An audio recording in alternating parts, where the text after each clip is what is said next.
All right.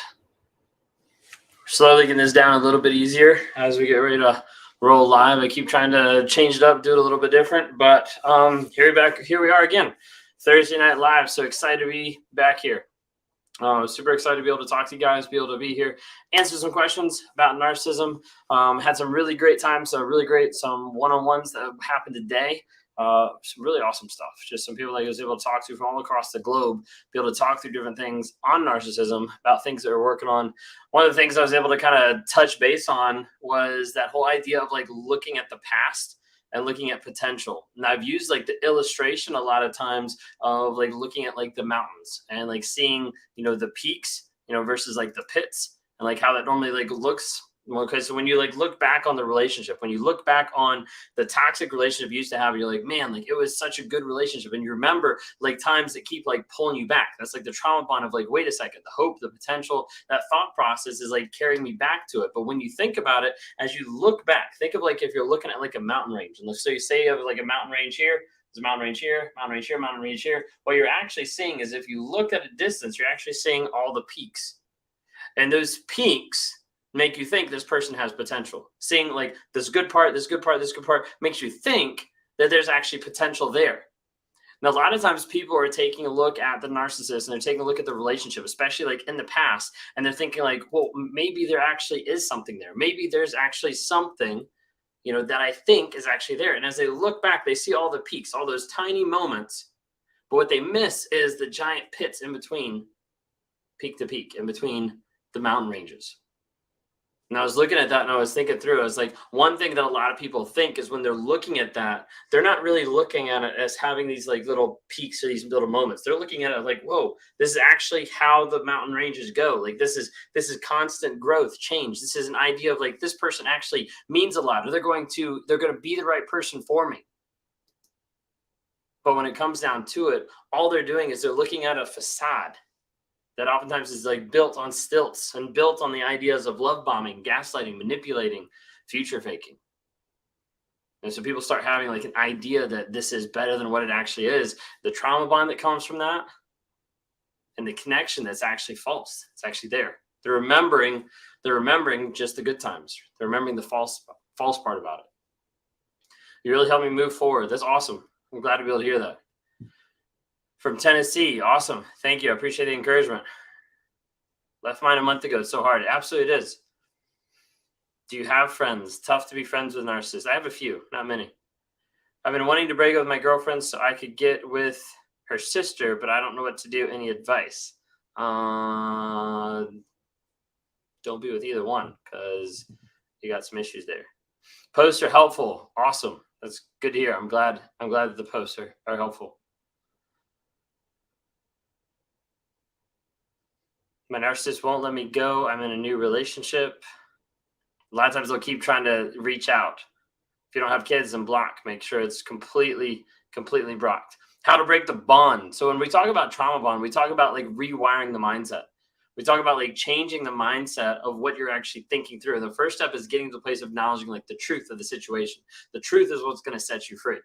But a lot of times people latch onto that fake, that facade, those peaks of the mountains, the good moments, but they don't realize like how that actually matches up with the truth. So the first thing is get to the truth. Understand the truth of the situation. Understand and know what you've been through, where you stand, what's actually going on. And then you have to be able to figure out the story that you're telling yourself that keeps drawing you back. That's why you wish that he would still contact you. That's why you still want to reach out, even though you know in your head it's toxic. You're like, this is a trauma bond, and I still want to go back to this person. I still want to connect to that person. Blocking is the only real key. I did it. Yeah, absolutely. I'm glad you did. I have ex-narc and a child with her. How do I deal with this? So if you're going through the custody battle and things like that, use the BIF method. Look at Judge Anthony or Anthony Bompiani for some really good tips of going through the court and the legal system. But you're pretty much going to have to always go through the court and legal system. Like I was talking to somebody today and they were trying to go through mediation and trying to just do it like word of mouth and trying to like fix stuff, going back and forth. And they've been in that process for, I think, like a year and a half. And like, until there's actually a threat, or until there's actually an idea of like, hey, like, we need to get this done, or we're going to court, I'm never going to talk to you again, and we're going to process this, I'm going to go for, you know, the most money I can, or the most child support that I can, or anything like that. Like, until there's actually like a motivating factor, a lot of times the narcissist will stay in that like limbo land of going through divorce for as long as they can. Sometimes that's so they don't look like, you know, the wrong person, so they don't so they don't have the wrong story that they're putting out there, that they're telling other people, so it matches up what they're trying to project and keep with the mask. I can't talk tonight.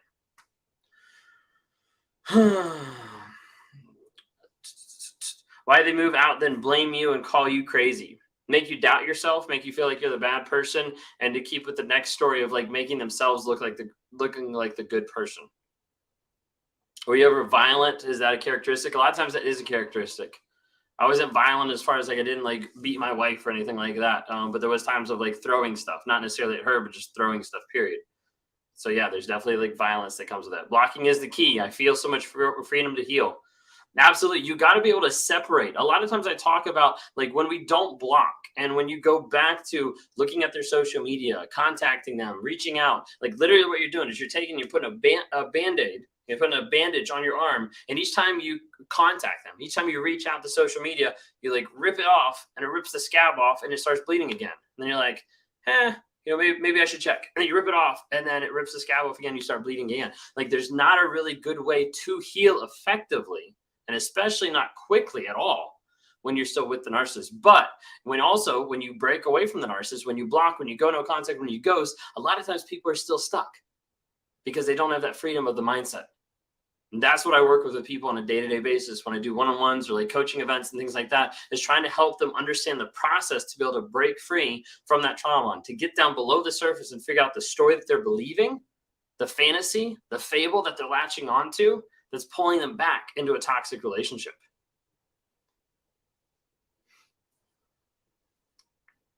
Is it possible for a narc to protect a person from their ways? Maybe for a short period of time, like with the mask. But no, not really. Come to California, a bunch of narcs here. So we will be coming different places. California is going to be on next year's list. If you guys are in the area, we have coming up September 24th is going to be a narcissistic recovery workshop that myself and Mental Healness, Lee Hammock, are putting on in Virginia Beach, Virginia. It's an in-person event only. There's 17 spots left. And so we're really excited to be able to have that. That's in a month, September 24th. Virginia Beach, Virginia. It's going to be live in person. It's not a meet and greet. It's a workshop. So come ready to do the hard work to work on your healing, growth, and change. October 15th, we're going to be in Austin, Texas. You can now get tickets for that in Austin, Texas. You can go to narcavengers.com. Let me see if I can put it up there on YouTube. There you go. You can go to narcavengers.com and you can actually start to book tickets. There's a couple different things for the tickets in October. One, there's going to be some in-person one-on-ones. You can schedule those with several creators. There's going to be 8 of us that are actually going to be doing in-person one-on-ones. There's going to be an exclusive question and answer time that's limited in its seating and capacity. And then there's going to be the regular like meet and greet, which we still want you to sign up for. 1, so you can get the address. And then 2, so we actually have an idea of how many people are going to be coming, so we know what to expect, how to plan, how to prepare the space and everything like that. So, but that is coming up. Austin, Texas is October 15th. Tickets are now live where you can actually get them. If you will go to narcavengers.com. That's all it is. Just type in Narc Avengers, click on the Texas link. We're super excited to be coming there October 15th. There's going to be another one that's coming November 19th. There's a couple creators that are putting that on in Toronto, Canada. But that's going to be the extent of the trips this year. And then we'll see about doing some more stuff next year. Next year, I'm planning to do 6. We'll see how it goes from there. So, side note, since we're talking about a bunch of random stuff, if you haven't had a chance, download the Narc app. We've got over 5,000 people who have logged into the Narc app. That stands for Narcissistic Abuse Recovery Community of like-minded people to be able to help you through that process, to be able to give you advice, to be able to give you support. Take courses on there. If you don't know what the 9 personality traits of narcissism are, go on there. It's a free course you can go through. You can learn about them. That way you have an idea of what they actually mean, what is actually being exemplified when we're talking of being diagnosed, you need to have 5 of the 9. So check that out. That'd be a great course for you to be able to look at. Also, we do monthly coaching. We have weekly lives that are inside there as well. There's a bunch of other stuff. Real quick, and then I'll stop on any like sales pitchy kind of thing. We do have a journal that's coming out. So we're working on like the final proofs of that. We're going to be producing a journal from I can't even remember the name of it, from fantasy to reality. And basically it's just going through and having prompts and questions for you to be able to ask yourself and write down about what you've been through. Okay. But to do it in kind of like a prompt way. Now the site is narcavengers.com. If you don't see it, you can click the link in my bio. And then last thing that I'll say real quick that I'm working on is I'm actually working on a course, but it's not a course. It's actually going to be a challenge. So I'm working on a 45-day challenge that we're going to be rolling out. It'll probably be like October by the time I actually get it out. But there's a lot of stuff that's like going on. So we're super excited about that. But that's going to be coming up. That's going to be intense. I'm like super excited. I showed a couple people like the list, like the 45 topics plus some bonus topics that are going into it. And I'm pumped. You're going to see videos inside the challenge that have never been produced before. They're not on any social media out there. And we're having, just for the course, for the challenge that we're doing, which is going to be called the Clarity Challenge. Just for that, the 45-day challenge, there's going to be over 110 videos that we're going to record for that challenge. So we're like super excited about that. Yeah, the app is available in Australia. Just type in NARC into Apple or in Google Play. You can find it there. Will the journal link be posted in the app? It will, actually. Whenever we release it, I'm going to release it to the people inside the app first. So if you're in the app, you're going to see some of those new things, especially if you're in the premium community. Some people in there are probably going to get selected as well to be able to actually go through the challenge whenever we first get it set up and everything like that. So yeah, so super glad to be able to have you guys here. If you guys are new here, if you don't know who I am, my name is Ben Taylor. I'm a self-aware narcissist on this platform and several others to provide awareness, growth, healing, and change. We do that every single day by dropping free nuggets of truth every single place. Also do that every single day by meeting with people all across the globe to be able to talk to them about what they've gone through, to help provide clarity in the midst of the confusion and the craziness that they've had to endure with being with a narcissist. So for me, I've been a narcissist my entire life. It's not something that, I all of a sudden formed, but it's been there. Noticed it as going through cycles in my life. There was a lot of different things that led me up. I didn't have a rock bottom. I didn't have a moment of all of a sudden I just have an epiphany. It was more or less a slow change over a period of time of realizing I don't relate the same. I don't have the same empathy. A lot of times I don't care about different things. There's a whole lot of different stuff that like all of a sudden I'm trying to figure out. And when I got to the place where I finally got to the place of understanding more about narcissism, part of that was going through personality tests. Part of that was going through Wake Up Warrior Challenge. Part of that was getting involved with another narcissist, a girl with BPD with narcissistic traits. Part of that was helping someone like reparent some of my emotions. Part of that was getting into EMDR therapy and then into regular therapy, even going to a sex intensive. Like there's a whole lot of things that kind of like help me kind of like walk along the path of like learning and finding all the different puzzle pieces to be able to spell narcissism that realize, hey, this is what I have in my life. So as of right now, I've been in therapy for over 2 years, about 6 months in EMDR therapy, another 18 months in traditional therapy every single week, and still going strong, trying to make sure that I work on my awareness, growth, healing, and change as I continue to develop and become the person I'm supposed to be. And one of those things is to be here with you guys, to be able to interact, to be able to share, be able to be raw with who I am. A lot of times people don't know what the name Raw Motivations comes from. It comes from the aspect of saying, hey, I want to be raw with how I communicate. So I try not to pull back, when I'm trying to communicate and like tell people, different things about narcissism. Like, sometimes people sugarcoat it and I'm just like, leave, because there's a lot of different things that I look at in the situation where I'm just like, hey, this is what it is. This is what it is. Okay. From my experience, from the things I've done, from the things I've gone through. Also, motivation is like, I want to be able to motivate people, not just to have that awareness, growth, healing, and change, but also to change their life, change their mindset of who they are now. How are they going to be in the future? How are they going to develop clarity, their mindset, their vision, their values? How are they going to live in a way that has action boundaries, not reactionary boundaries? How are they going to continue to move forward in that growth, healing, and change so they can be happy, healthy, and whole? We're super excited to be able to do that and work with people on a day-to-day basis. I do talk with narcissists every once in a while. Out of everybody that I talk to, probably about like 95% of the people I talk to in one-on-ones and coaching events is survivors. People that have suffered narcissistic abuse. And then the other 5% is typically like narcissists or people with narcissistic traits or just want to get more information. Out of those 5%, there might be like 0.5% that actually comes back or interacts any further. Sometimes they're just trying to justify, or sometimes they're just trying to check the box that they, asked, and then they move on. So unfortunately, like, it's not something that I'm on this platform to, convince anyone, to change anyone. I'm just on here to put out the information and hopefully have some people get that awareness, whether that's victims or whether that's narcissists. But that's why we're here. Anyways, I see a bunch of questions, see a bunch of stuff popping in. Yes, I am married. So we've been married now for 9 years, end of this month, actually.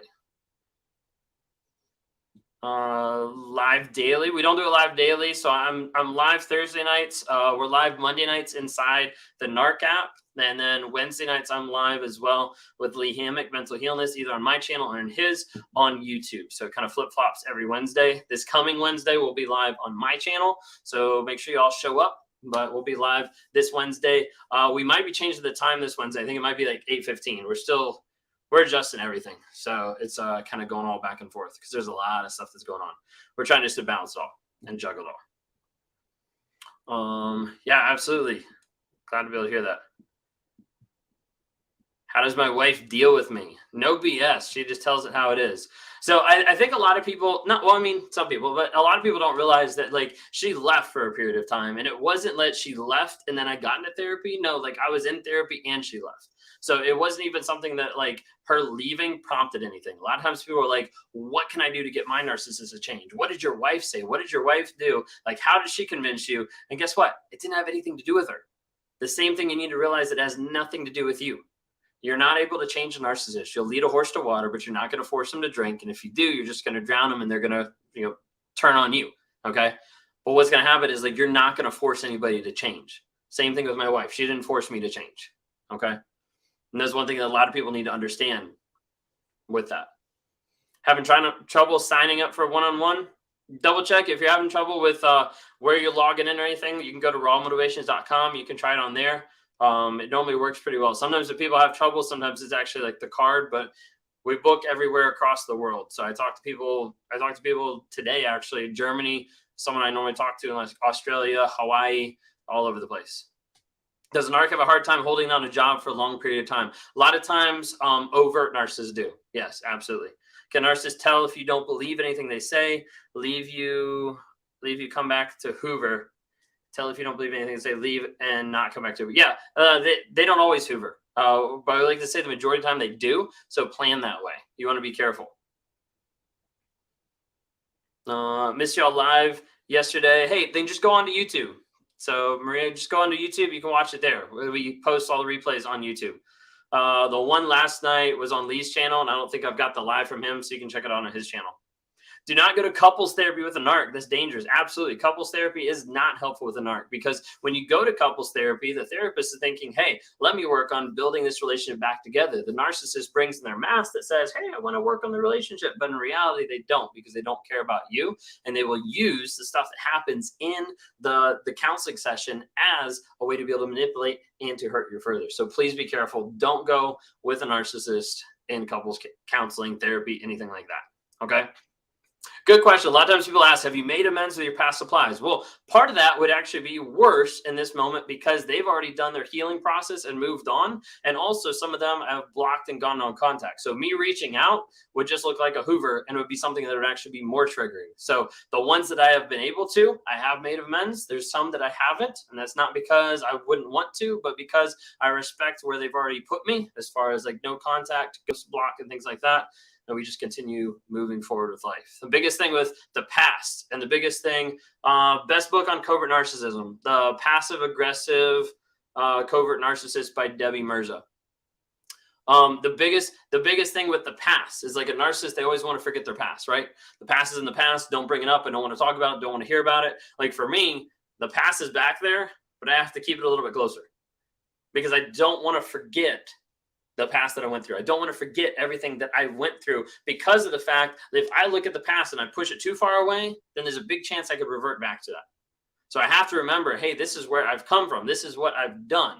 Okay. Some acknowledgement. I would not reach out to people that have already blocked me and I know that they've already moved on. That would not be healthy for them. So I know enough about narcissism now to know that that would be not right. Okay. Can narcissists tell? Oh, I read that one. Do you ever accept the same day appointments if you have cancellations? I do. Typically on my website right now, we have I think it's a 4-hour window. So basically you can book 4 hours out. So I think like yesterday, tomorrow is like pretty much booked. I think there's like 2 appointment openings like in the early morning. Saturday, there might be just morning ones. But yeah, so my appointment schedule, what I do is I have like working hours that I know, hey, I need to be available, and it's set 4 hours out. So if someone cancels, then, you know, if it's within 4 hours ahead of time, then someone else can book like right away. Why is blocking them the good choice? I always end up blocking and unblocking. So the reason why you end up blocking and then unblocking is because you're telling yourself a story, whether that's a fantasy or a fable, or you believe in the fiction and not the reality of the situation. You're going to keep going back. You're going to keep opening the door to see, you know, are they doing better? You know, is the new supply getting it better? You know, et cetera, et cetera. You're going to keep going back and blocking until you actually rewire your mindset and do the healing inside your mind. Rebecca, hello. Good to see you. Haven't seen you in a while. Why would they insult supply during the love bombing phase? To test your boundaries and to see how much shit you'll put up with. Literally, that's what it is. It's called testing. It's called baiting. It's like, let me insult you and see how you respond. You respond, oh, I'm just teasing. I didn't mean that. Like, I'm just joking. Okay. Or they responded like, hey, like that was rude. Like, you know, I have a boundary. Teasing. Okay. But then they don't respond at all. I know how much you'll take. You'll take more than that because you're not going to stand up for yourself. Okay. Do narcissists purposely leave hints of them cheating? Oftentimes.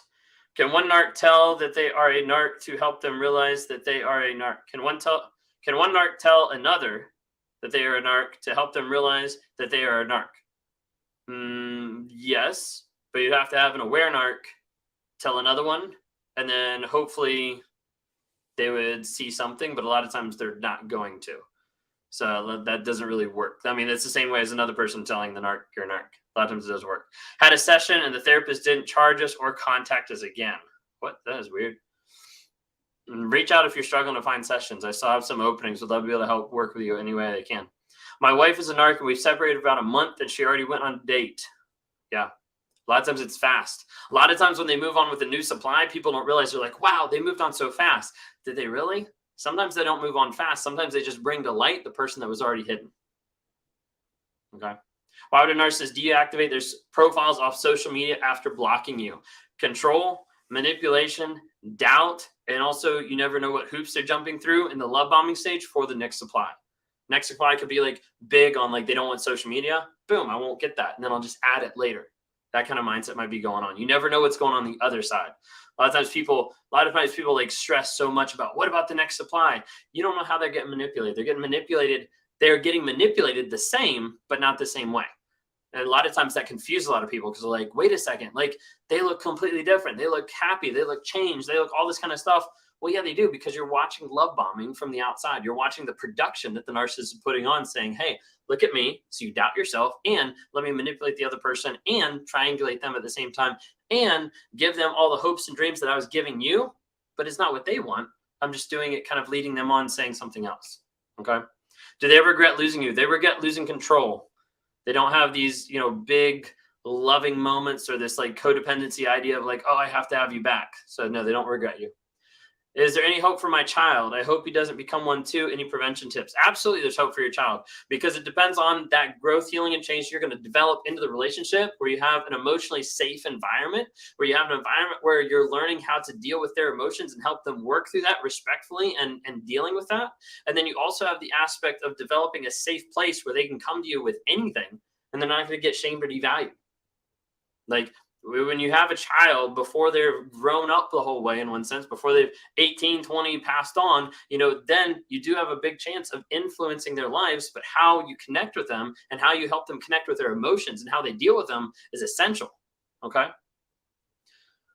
Yeah, a lot of narcissists struggle with addictions. Absolutely. My narc married a month after he split and still calls me. Absolutely. Block. Go no contact. It's like a bunch of stuff. Thank you all so much. Y'all liking and sending this stuff. About to break no contact. You do not do it. Think of this. Whenever you're struggling about breaking no contact, sit down first before. Okay, so hear this. All right. Hey, you can break no contact, but first things first. Sit down, take a piece of paper, and write down 25 things that they did to you, that abuse that you do not want to tolerate. And then at the end of that 25 things, understand and sign your name of, hey, if I contact, I am signing on and I am allowing and I'm willingly accepting all the abuse that I just wrote down. Okay? Chicken Benita, hopefully you still here and still heard me, okay? But I want you to understand that as soon as you go back, as soon as you break no contact, you are signing on for all the abuse that you got away from. It's not going to be better. It's not going to change. You're literally signing on saying, hey, I'm back. You can lose all your respect for me, and I'm willing to be abused again. That's literally what you're saying when you break no contact. I'm not saying that to be trite, and I'm not saying to put anybody down, but I'm saying you need to understand the severity of it when you've been abused and you go back to the abuser. It only gets worse. Let's say they abuse and it goes from snide remarks to name calling to cussing you out. Okay, then you leave, then you come back. Well, this new aspect is the new baseline. Okay, now they're already coming in cussing you out, and they get to the place of okay, now I'm throwing things. Now I'm getting in your face. Then you leave and then you come back, and this is the new baseline. It always accelerates when you keep coming back. Okay.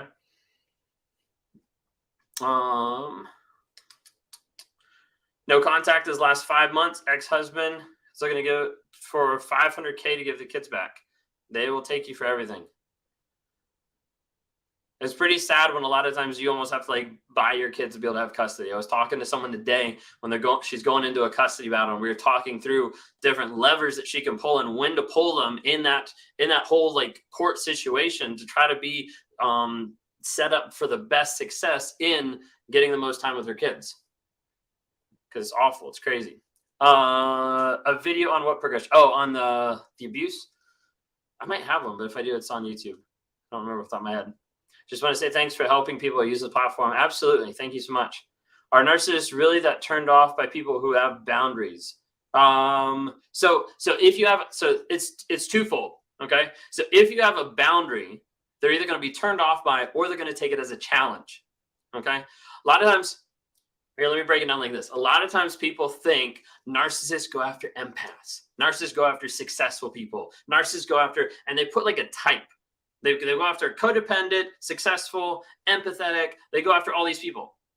I don't believe that's true, because I could show you story after story of a narcissist who wasn't with one of those people, that wasn't with all these things. But what I can tell you is that what I've seen consistently is the behaviors that they go off of. And that's typically either a person that doesn't know who they are and doesn't have boundaries. So if you know who you are, it should also develop your boundaries, because your boundaries should not just be reactive boundaries, but should be action boundaries of hey, because of who I am, because of the direction I'm going, I also have this boundary. Because I want to live an honest life, I also have the boundary of you're not going to lie to me. So when you lie to me, that doesn't fit in my direction that I'm going in life. Way to be able to think of it is this. I'm going in this direction of I want to live an honest life. That means the people around me, closest to me, my inner circle, means that they can't lie to me and they can't be liars. So then you tell the person right then and there, hey, totally fine. If you want to lie, that's totally fine. You're just not going to do it in this relationship. Have a great day. And you walk out. Because that boundary is something that's not reactionary to them. It's not reactionary to anything in the past. It's saying, no, this is how I'm living my life. If you don't want to align yourself with that, if you don't want to live how I'm going to be able to live, then you don't need to be in my life. That's it. It's a small tidbit, but boundaries that are actionary, boundaries that are moving forward, are some of the most amazing boundaries, because they're grounded in the fact that you know who you are. Narcissists love someone who has no sense of self or doesn't know who you are, because they can manipulate that and they can try to mold it to be the person that they want you to be, the slave for them. Where do you sign up for the 24th of September?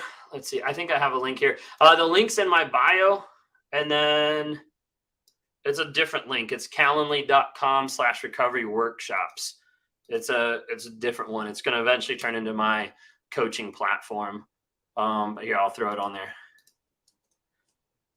Yeah, actually, like a different like coaching platform. I'm not just doing the one-on-ones, but also coaching. But we haven't developed that whole system just yet. There, I threw it in the chat. You can copy it on some of the platforms. You won't be able to like click on it, but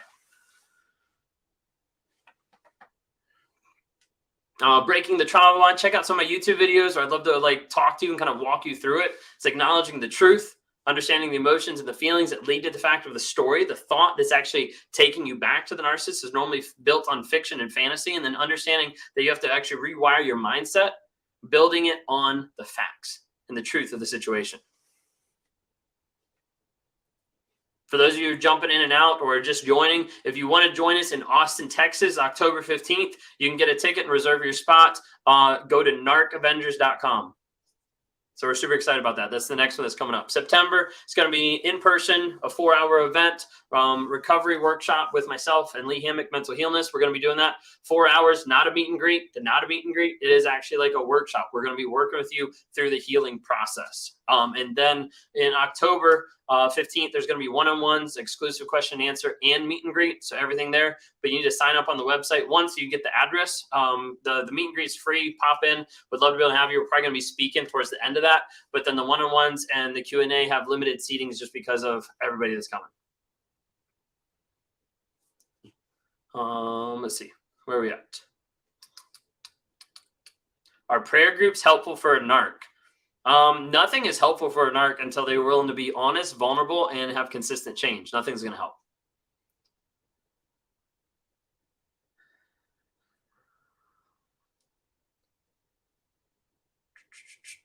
I'm 6 weeks, no contact, and he is still around the neighborhood, and it's not easy. Yeah. It's going to take a lot to make sure that you stay no contact. It's essential. Covert Narc's 18-year-old daughter now shows narc traits like silent treatment towards me. Can I help her in any way besides pray? Depends what access you have into her life. But, you know, if you do have access into her life without interacting with the narcissist, because that's a hard line you don't want to cross, it's being that emotional safe place.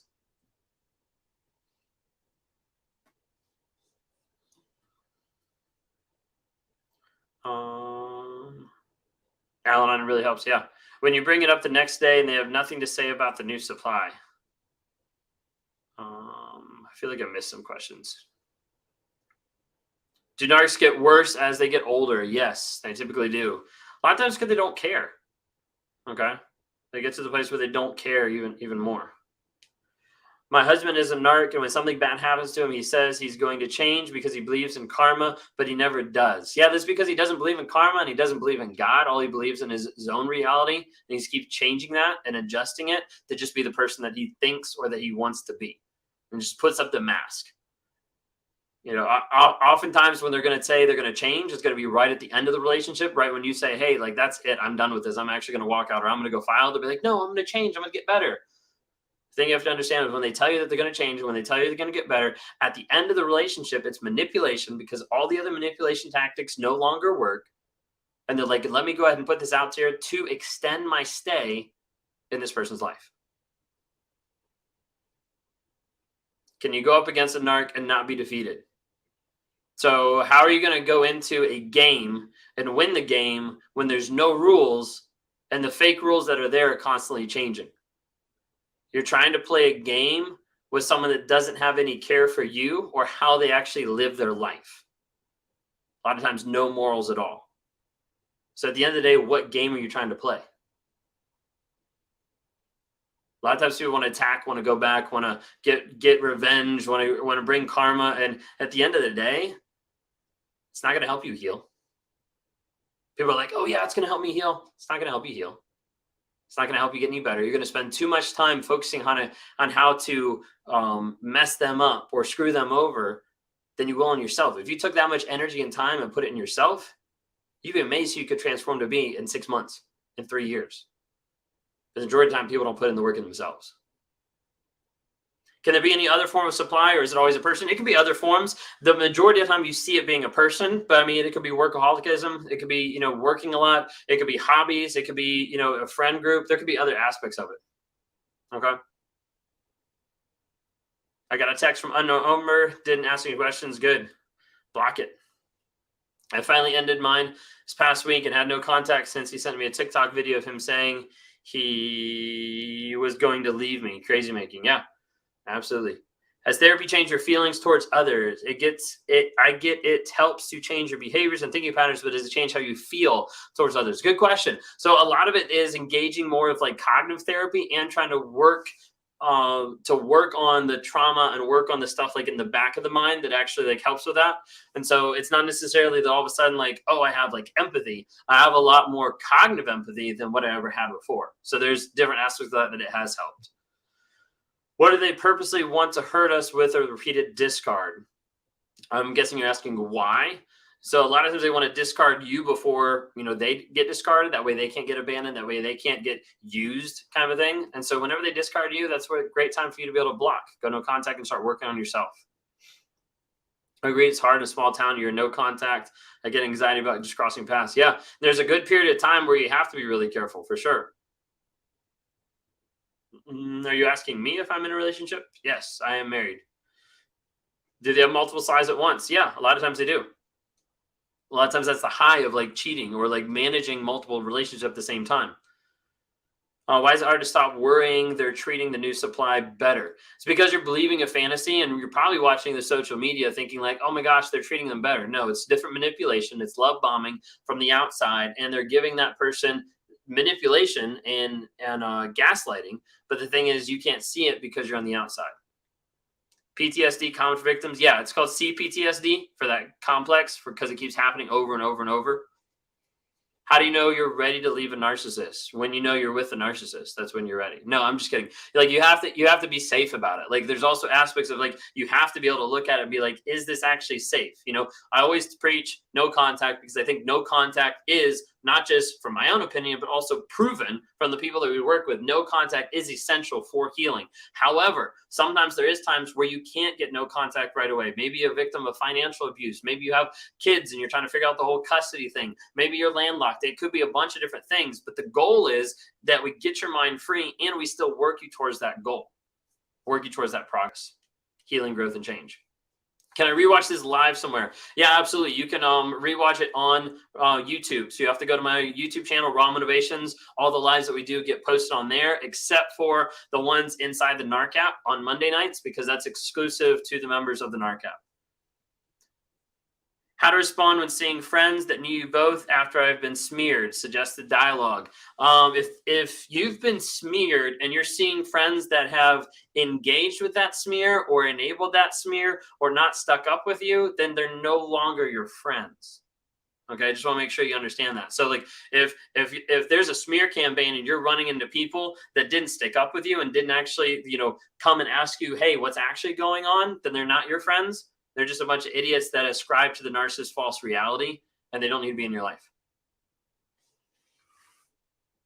Is the best revenge massive success on a narcissist? I would say yes, massive success and no contact. Like if I know I can never break that wall, I can never get to you, then I've lost. Why do they say they will unalive themselves if the other person leaves? Control. It's manipulation to keep you there. Can you explain the link between narcissism and codependency? So I'm going to take a stab at this. Please don't kill me in the comments, okay? Because it's been with talking with a therapist and a couple different things, like not my therapist, but like a psychologist. There's not a link between narcissism and codependency. Codependency is not even in the DSM-5, okay? It's not a psychological term. Therapists use it, but codependency actually came out of like 12-step program. It came out of like pop psychology. It came out from different stuff like that. Codependency and narcissism have a lot of similar traits, but they're not the same. Codependency is where you need and where you have to have that other person and several other things. I'm not even going to try to go into it because I don't have I haven't studied it enough for the knowledge. I'm going off of the knowledge I've gotten from a psychologist that studies this and is like at the forefront of like understanding this stuff, but they don't go together the same way that people want to think they do. Okay. That might have like just confused some people, and I'm sorry if it did. It's one thing that I have to like study and like look into a little bit more personally so I can like communicate it better. You mentioned last live to put someone to the test during the dating process. You should say no and see how they react. Set boundaries. Any specific examples you can give? Nothing I can think of off the top of my head, but like a lot of times you have like your, well, think of it this way. A lot of times you have your own boundaries. And if you don't have your own boundaries, then you need to get your own boundaries, because that means you don't have boundaries and they're going to walk all over you. So like when you're thinking through, hey, I don't even know, like what boundaries, like what does that look like? One, we got an awesome course about boundaries on the Narc app made by Bree, who runs Abuse is Abuse. If you follow her, if you don't follow her. She does a great job. But also with the boundaries aspect, when people are struggling to think about boundaries or they're struggling about what they're doing, a lot of times it's because they don't know who they are and they don't know where they're going in life.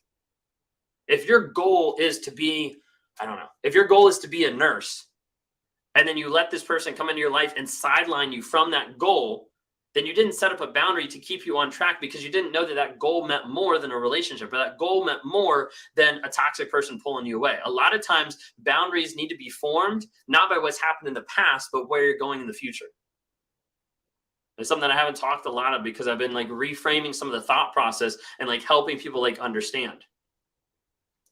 But boundaries is like the idea of like where you need to actually set that, of like, who do you want to be? Sit down with a piece of paper and write down the three words that you want to be exemplified, or you want to live out this year. And then how is the toxic person in your life supporting you, helping you, or enabling you to live out those purposes? If they're not, those are boundaries. A lot of times we think of boundaries as like these like rules and regulations and stuff like that. Boundary is literally saying, this is my line, this is my limit, this is how much shit I'm going to tolerate from this person. Once you pass that, think of it this way. Once you pass my boundary, totally fine. You can pass it all you want. But the thing is, you will no longer be in my life. Have a great day. Okay? A lot of times people like complicate it too much. But when you think of it, the narcissist thinks that a boundary is prison. A healthy relationship, a healthy person realizes that a boundary is protection. When you start switching that mindset and focusing on where you're going in the future and how that becomes its own boundary, that's huge. It's mind-changing for a lot of people. It's so hard to set boundaries with them because you're trauma bonded with them. Yep. So then work on one or the other. Either start setting boundaries or start working on the trauma bond. Start breaking free from that trauma. Get clarity from the confusion, acknowledging the truth, figuring out what the story is and changing it, because you have to base it on the truth and a reality. What is the reason why the narcissist makes mean fun about me out of the blue? It's called baiting. It's testing you to see how you're going to react, to see how much abuse he can put on you. My ex won't have a relationship with the youngest, but brainwashed my older to not see us. Yeah, absolutely. How'd you end up keeping your wife? I worked on myself, changing, growing, healing. Was honest, was vulnerable, got into therapy, and stopped the abusive behavior.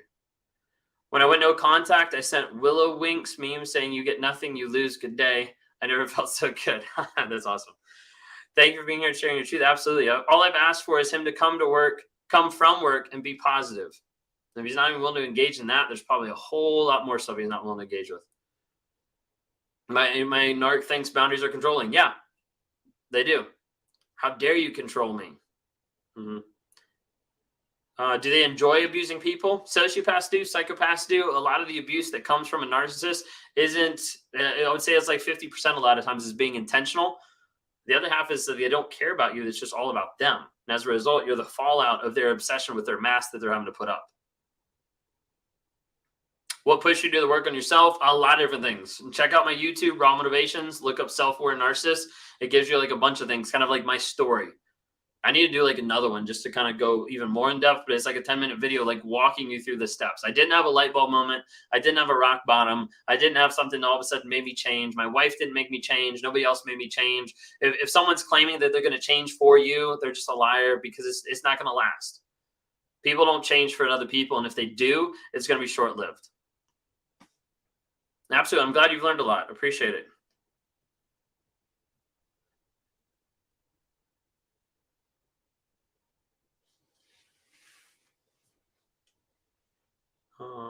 Can a sociopath have covert narcissistic traits? Yeah, 100%. So it goes with a scale. You've got narcissism. So you got like narcissistic traits, tendencies. You've got diagnosed narcissist. You've got sociopath. You've got psychopath. So what that means is a narcissist isn't necessarily going to be a psychopath, but a psychopath is going to be a narcissist. It's like an adding scale. It like keeps adding up together. That I need to actually make a video on. Do not have a video on it. You speak very black and white about narcissists, which is helpful. My question is, what makes you a diagnosed narcissist safe as a husband and father? Great question. The reason why is, one, my wife isn't trauma bonded. She tells how it is, which is no BS, and make sure that I like stay in line. The other thing is I've been in therapy for 2 years and I'm actually changing. You know, that's the difference, because there's a lot of self-aware narcissists out there. People are like, what? There's more self-aware narcissists? Yeah, there's a lot, but you don't see them because they don't care. They're not actually working on their healing, growth, and change. They're not actually changing. They're not being honest. They're not being vulnerable. They're not putting in the work every single day to consistently change. What's the difference between a safe and an unsafe narcissist? What's the difference between a safe and an unsafe narcissist? What I would say, this will probably sound like really annoying. What I would say is the difference between a safe and an unsafe narcissist is an honest person and a liar, or a live narcissist or an unalive narcissist. That's about it.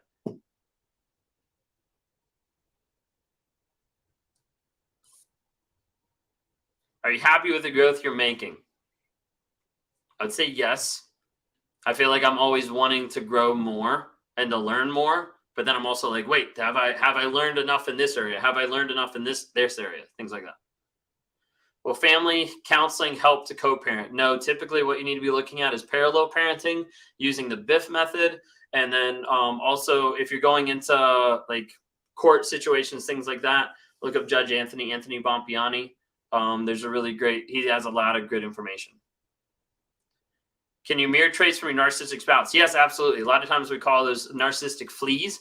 It's little stuff that you like pick up on, you know, that end up being traits of like narcissism. And then you get out of the relationship and they've been telling you you're abusive or anything like that. And you're like, maybe I'm the narcissist. No, like you started lying in the relationship to keep yourself safe. You didn't lie in any of the other relationships. You started, you know, hiding different things because of the abuse. So a lot of times there's different like narcissistic fleas that can actually come on that.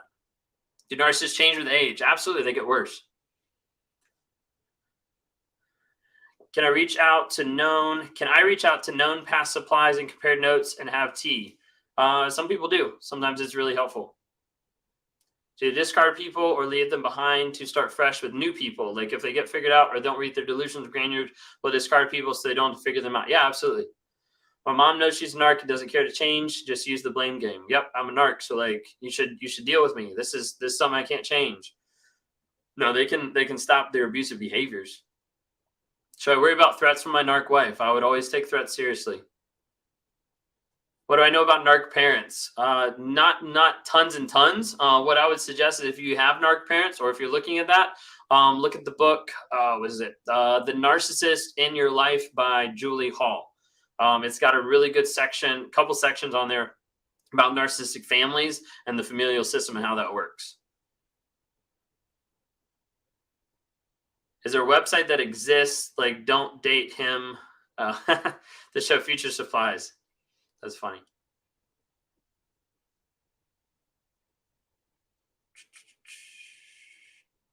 The narc said he was bipolar. He definitely was a self-misdiagnosed. Yeah, a lot of times. And even therapists do it too.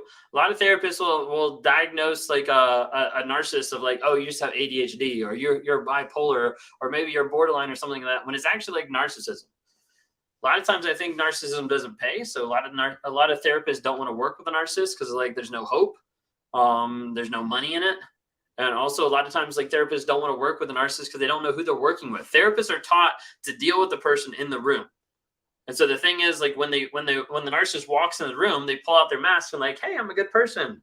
You know, and then the therapist is like, oh, well, let's just work on the abusive behavior that you're getting, you know, from the victim, you know, and it just goes in a cycle. They just manipulate. Why does a narcissist throw a tantrum on social media, whether it's smear campaigning or hyping up their life and then randomly disappear off social media? I'm not sure about the randomly disappear. It's a lot of different things that could be happening on the other side, but they'll throw a tantrum on social media, especially to be able to smear you, to be able to like make themselves look better or to make yourself doubt yourself. Been looking at Judge Anthony's stuff. Yeah, he has lots of good stuff. Take it from one who's on the other side of custody issues. He said, check out Judge Anthony's stuff. Judge Anthony, or Anthony Bompiani, I think is what he is on Instagram. Thanks so much for daily content. Yeah, absolutely. How do you think you became a narcissist? So some of my stuff I've tracked back to early on with lack of emotional support and some of that emotional like safety. There's a lot of different things that go into there. I don't necessarily have like one specific event. There's like a correlation of a couple different things that I've been working through with therapy. I'm disappointed in myself for breaking no contact. Totally get that. It can be really frustrating and really like down on yourself. Think of it this way. When people have been no contact for 6 weeks, 6 months, 6 years, and they break it, what they normally think is that they're in a race. And they're racing along, and all of a sudden when they break no contact, it's like the game rebooted, and they got lifted up in the middle of the race, taken all the way back to the starting point, and they're like, hey, now you're at the starting line. This is a lot of times how people like process and think through the idea of I just broke no contact. But in reality, what actually happened is you're in that race, you're going on, and you got a flat tire. That's really what it is. Patch up the tire, stay no contact, go back to the place, and continue moving forward with that race. The moment he tried pulling those behaviors again, I slammed up the boundary and walked away, telling him I'm not tolerating that BS anymore. Good. I'm glad to hear that. Glad to hear that. Any advice to mentally protect my kids when dealing with their narc dad? Provide a safe place for them emotionally. Have them understand that they can come to you, and that be the safe place that they can bring up anything. Good, bad, awful, terrible, and you won't judge, you won't devalue. You'll help them process their emotions, feelings, and desires so they can actually grow to be healthy, happy, and whole. A lot of times, depending on what age group, it doesn't really matter, but the idea of like dealing with the kids is the idea of like respectful parenting, of being able to help them process their emotions so they're not left to fend for them on themselves and come up with whatever idea that they want to put to it. Can narcissist traits be brought out by traumatic dating or abusive relationship? Can that cause narcissism? It wouldn't cause it. If narcissism comes out later in life, it's revealing it. It's not causing it. Called her a narc to her face, now getting the silent treatment. How long will this last? Until you finally go back and like beg for forgiveness. Really, the silent treatment can last forever until you actually figure out that you're the one that's supposed to apologize first. Is it still going to work after failing so many times with no contact? Sue, would love to have you reach out and we can actually rewire that aspect so that you understand the truth and don't keep going back.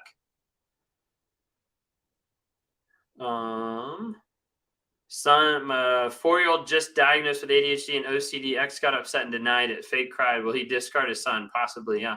Especially if he's not helping his mask or helping with supply. So how does a narcissist pick and choose who will be their victim or actual long-term friend? The guy has lots of friends. Yeah, a lot of times narcissists have lots of friends. It's their posse. It's their group. It's their pack. A lot of times those relationships aren't deep. They're just enough to be the cool person or be able to connect with different people.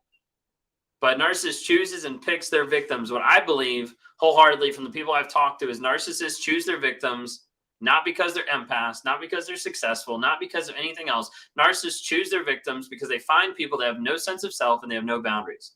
And they're like, sweet, here's a moldable person that I can mold to be the perfect partner for me that's willing to come into my life and serve me whenever I want. Okay? Mad at myself for ignoring all the red flags. So the question I'd have for you, did you actually ignore them or did you actually know what they actually were? Because a lot of times what people do is they look at life and they look at the relationship and they look, wow, 6 years ago, why the heck did I not see that this person was abusive in nature by how they screamed at the dog or how they drove like crazy or how they like got upset at their niece or whatever it might be. And a lot of times people look at the past and they'll be like, oh my gosh, I'm so stupid for being with this person for so long. And they beat themselves up. Let me ask you this. When you were 4, did you know how to do algebra? When you were 4, did you know how to do the stuff that you know how to do now? No. But you don't look back at yourself and be like, man, I was stupid at 4 because I didn't know how to do algebra. No, because you didn't know at that point. You didn't have the knowledge, the understanding, the learning, the development to be at that place. And a lot of times people get out of a relationship. They drink the fire hydrant of narcissism and they start understanding what they've been through. And then they start judging themselves in the past. The thing that I want you to understand here loud and clear is you can't judge yourself in the past by knowledge you learned in the present. It's unfair. You have to take a moment and you have to step back and you have to actually pause and be like, wait a second. The stuff that I know now, I actually didn't know then. Give yourself some grace. Okay. I still suffer from triggers, I call them, mostly self-doubt and insecurities. Yeah, you'll keep suffering from the triggers until you work on dealing with the triggers. It's really what it comes down to. If I have a trigger, then I have to actually work on working through to be able to break down that trigger, figure out the story that's actually activating that trigger, and base that story on truth of the situation.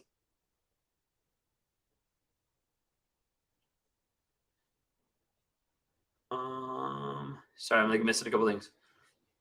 How does a narcissist pick and choose their favorite biological children from different women? Whoever's going to give them supply are going to make them look the best. That was the most important thing I learned in therapy. I can't blame myself for what I didn't know. 100%. What's their intense focus on any little injury or pain? Control, manipulation, become the victim so they can make their own story. Can a narc make me insecure? They can make you feel insecure, yeah. Why do they weaponize I love you, particularly in the hoovering phase?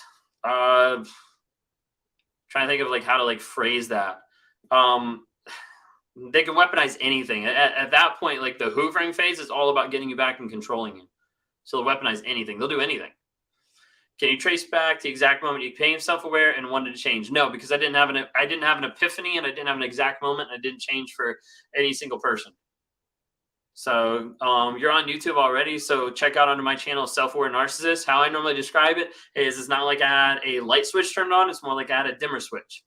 It's like I had puzzle pieces in front of me and I slowly flipped them all over piece by piece, learning about personality, empathy, shame, vulnerability, Enneagram, like learning like all these different things, taking the warrior challenge, getting with a girl who had BPD and narcissistic traits, having someone help reparent me, do EMDR, do regular therapy, all these different things, start flipping over all the different puzzle pieces, put together and it spelled narcissism. I'm like, oh crap, like that's actually what I am. Do they make you feel insecure on purpose? A lot of times they make you feel insecure to bring you down. So you have to get their security from them or so that they feel better about themselves. My narc didn't love bomb me. They don't always, especially if you're transitional supply. It's a lot of times it's just words and then they move right on. When the narc doesn't hoover, it doesn't mean they have someone else already. A lot of times it does. I love you is low-hanging fruit to manipulate most people with. Yeah. I feel I break no contact just to show him I now have boundaries and will not put up with his BS. I feel I break no contact just to show him I now have boundaries and will not put up. That makes no sense whatsoever. I'm sorry. But like, if you have a boundary of no contact and you break that to show that you have a boundary, then it doesn't work that way. No. If you have a boundary, then stick with your boundary and know that you have a boundary. Otherwise, you don't actually know what the heck you're doing. Mine is weaponize my relationship with my oldest kids. Super odd. A lot of times they will weaponize any of the kids' relationship to be able to get you and to be able to control you. Why they lie and cheat and blame your reaction? They lie and cheat because that's the adrenaline high. That's the entitlement. That's the ego. Then they're going to blame you for how you respond because they're not going to take that blame. They're not going to put it on themselves. They're going to project it to you. Do you ever mean anything to a narc or is the relationship fake? So the easiest way to be able to put it is that your relationship with the narc is all about them. And when you think that you matter is when they've got you under their control. What triggered you to want to change? I literally just listed off like the 10 different things. Go watch the YouTube video that dives in a little bit more. Why does it feel like you're dealing with two completely different people when they have NPD? You're not. It feels like that because they're projecting that. That's the cognitive dissonance. You see one person, you see another person. Okay? But you're not. You're dealing with the same exact person. What you're seeing when you see the narcissist, you're seeing that personality be revealed. If they don't have a new person and don't hoover, then why? Were they abusive and toxic to you? Then who cares? Like, you need to work on your healing, your growth, and your change. Too many people obsess about what the narcissist is doing. They spend so much time doing that they forget to work on themselves. You've been pouring into an empty cup for so long, you forget to actually pour into yourself. Do narcissists talk to themselves sometimes? I don't know. I haven't seen that consistently. Mine was jealous of how much I loved and cared for our children, jealous of his own kids. Yeah, 100%, because he wasn't getting that attention.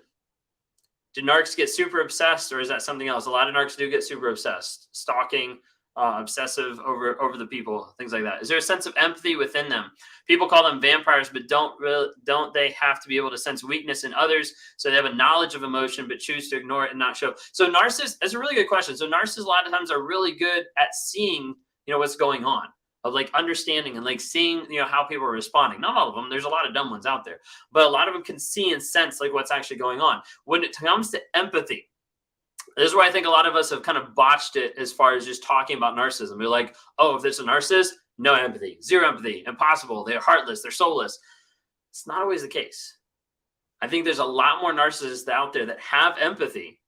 The difference is they have empathy and they choose to withhold it.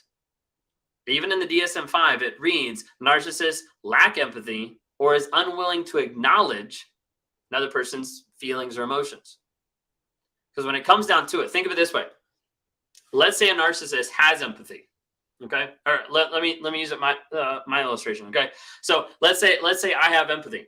Okay. And I do something that hurts my wife, and my wife is standing there crying and distraught. And I know in my mind, hey, in this moment, the empathetic thing to do would be go over and give her a hug and say that I'm sorry. Right.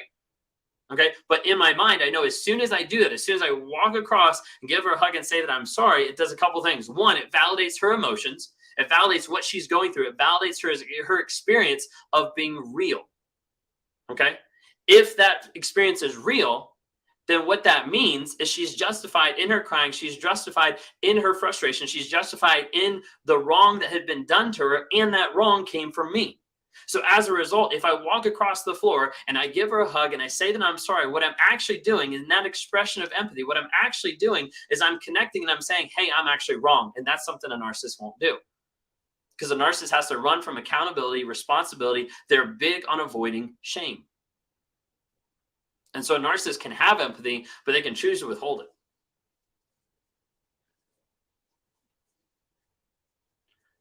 Not sure how to stop getting sucked in. So a lot of times people ask this when it comes to triangulation.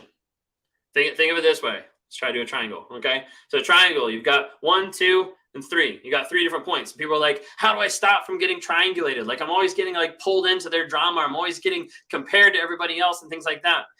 When you take a triangle and you take away one of the points, there's only a line. And I know that seems like stupid and like really simplistic, and I'm not trying to like put anybody down. I'm just trying to say the reason why people get stuck in triangulation is because they still involve themselves to the point where those people still interact. That you can't be triangulated if you're no contact with everybody. Now, I know that gets dicey with kids and all that kind of stuff, but then we have third party communication, third party drop-offs, like blocking all of that, not having any of those communications. Do you consider yourself toxic in present time? So I believe that toxic is demonstrated in your behaviors. And so with not demonstrating those behaviors, I would say I'm not being toxic. Anybody can be toxic. It's about the behaviors, about the actions people do on a day-to-day basis.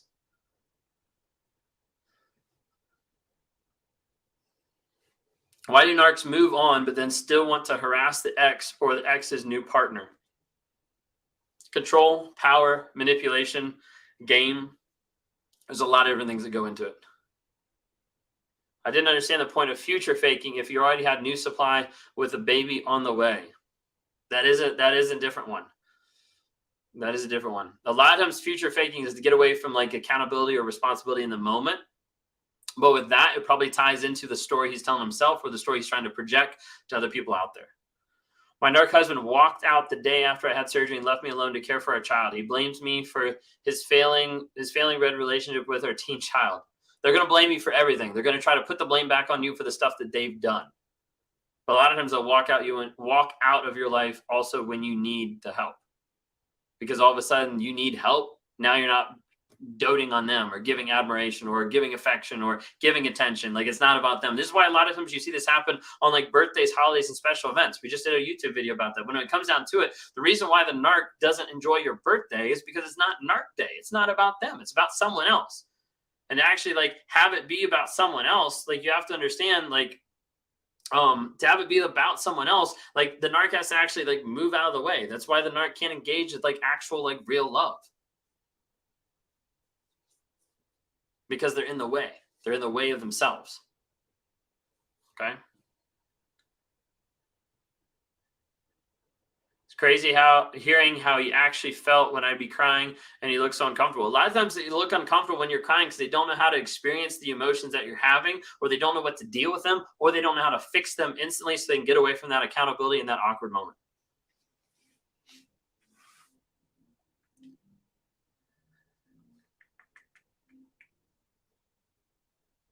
I always LOL when you say Narc Day. I'll keep saying it then. Narc Day. It's not your birthday, it's Narc Day. If they really don't want you, then why do they try to come back? If you discarded them, a lot of times they try to come back so they can discard you so they have the final say, so they don't feel rejected anymore. If I tell a narc, I know a narc, how will they feel about this? They'll probably deny it. If they don't know anything about narcissism, they might look it up so they can use the terminology and be able to abuse you more. He was told, leave me alone by a mutual friend, and we haven't heard anything from him in 2 months. Is he finally done? Possibly, but then what have you done to actually protect yourself? What boundaries have you put up so you make sure that he doesn't come back? You need to make sure you block, you ghost, you go no contact, so there's not a way for that person to contact you anymore. Every time I let him come back, he would tell me, I'm lucky he's back, and it's because he loves me. Wow. I mean, I'm glad you put that out there. It's full of BS. Absolutely. Every time I let him come back in, he would tell me, I'm lucky he's back. Oh, gosh. I hope he's not back in your life. I hope you dropped him as soon as you heard that, because that's like awful. How do narcs make time to triangulate 3 exes? It's a high of being able to control other people. Is it possible for someone to be narcissistic without actually having NPD? Yeah, absolutely. Narcissistic traits are a thing. Thank you for doing this tonight. I was going to break no contact, and this helped me stay strong. I'm glad to hear that. If you didn't hear earlier, I gave the illustration of when you're getting ready to break no contact, sit down and write 25 things that the narcissist did to you, and then sign your name underneath, because what you're signing up for is all those things to happen again. I broke no contact, you use that to discard me. Yeah, 100%. He's accusing me of being a narc on social media. They're going to flip it around. They're going to flip it around. Don't buy into the facade that they're putting out there. My birthday of my ex-narc is next Saturday. I don't know if I should give him some congrats for education or whatever. I sincerely think that I shouldn't. If it's an ex-narc, you shouldn't have any contact at all. Ghost, block, go no contact. Don't reach out. A lot of times narcissists play off of this, of like Christmas time, like other holidays, like birthdays, and they reach out to you. Do you know why they reach out to you during those times? You know, besides like being like happy moments, so they can either ruin it, or like happy moments of like love and good cheer, because like who's going to be that mean person on Christmas and not say like Merry Christmas back? Literally, like that's why it's like, if I leverage this moment, if I leverage this holiday, if I leverage these good feelings, then I get them to respond. As soon as I get you to respond, I've got you. People are like, oh, I'll just go no contact and I just won't respond. I can't tell you how many people have said that and they still get back with the narcissist.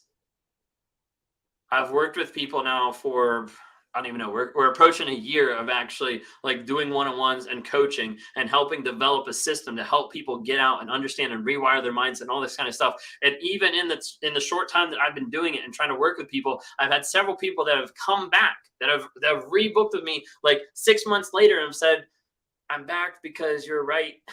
I thought that they weren't going to contact me because of how it would happen, but they did, and I fell back into it, and I need help.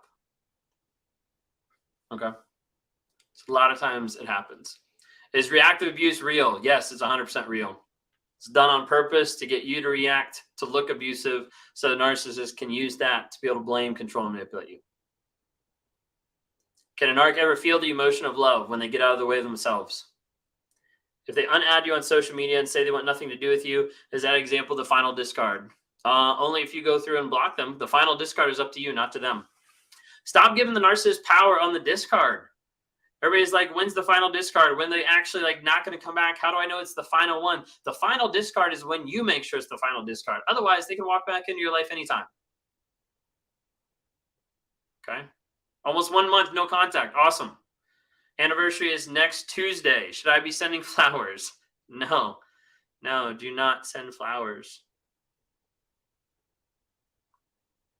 Unless you buy like roses and like cut the tops of the roses off and just set the stems. I'm just kidding. Anyways, moving on. Am I actually controlling him by triggering his shame every time he sees me? He ignores me and avoids me until he needs to talk to me for our job.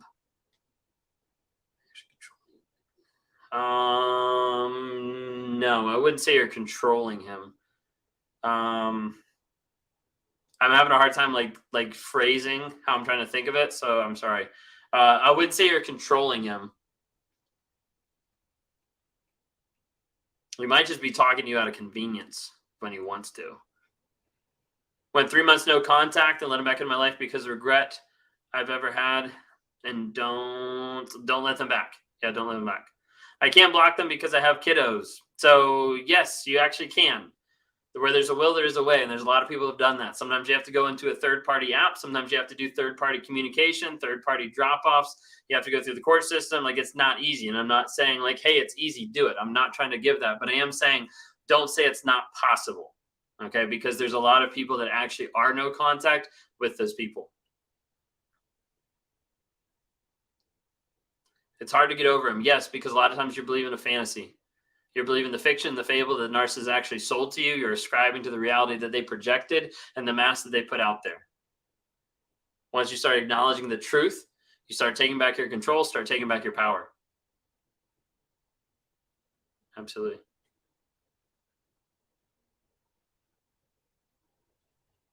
Can I mail him the dead roses and torn up teddy bear?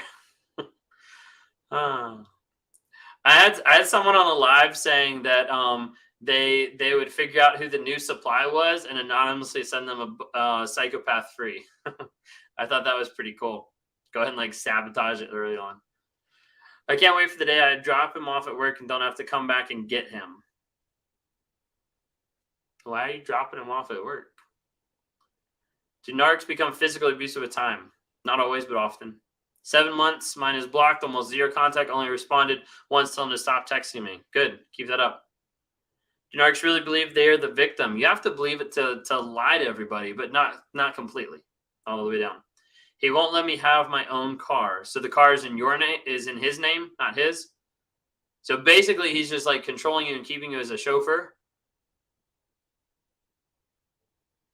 Like, it'd be worth it not to have a car than it would be to be in a toxic relationship.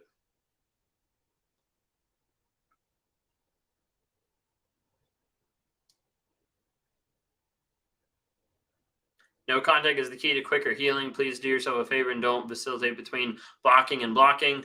It only sets you back. Yeah, 100%. Do all narcs cheat? Yes. Will they change for the new person? No. Unless you want to put it the other way. They'll change as far as like they'll manipulate better, they'll lie better. Left everything I haven't been gone for 7 months. It was the best thing I ever did. 100%. Best response to invite cues without blatant rejecting, parallel parenting, and no contact at current. Use the BIF method if you're like in like a third party app or like responding in that aspect. But that's what I would say to start off with.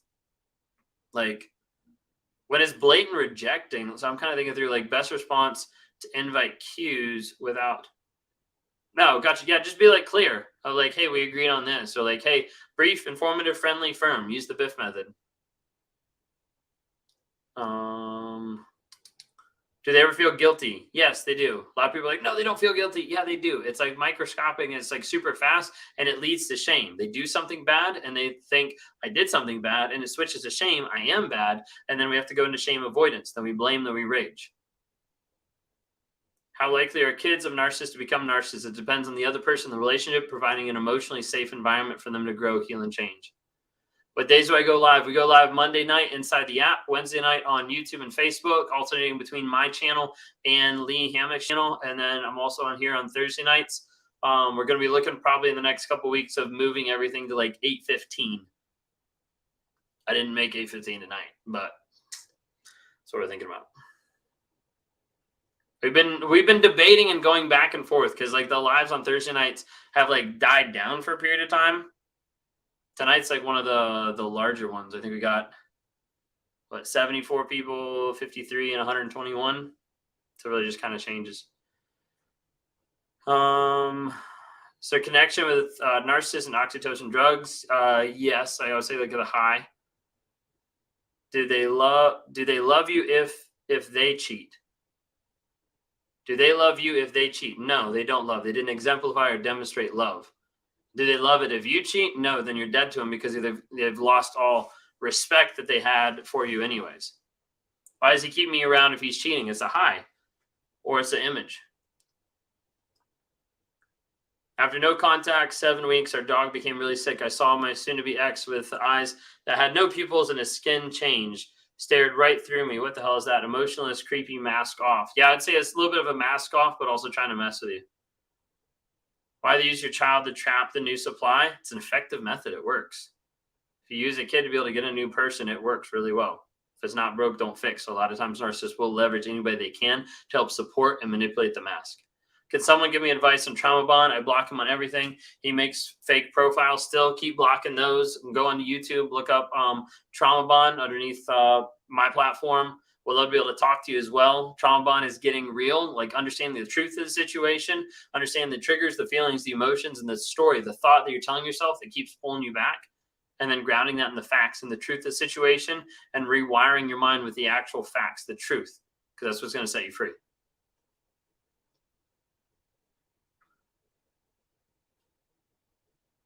Thanks so much. Appreciate it.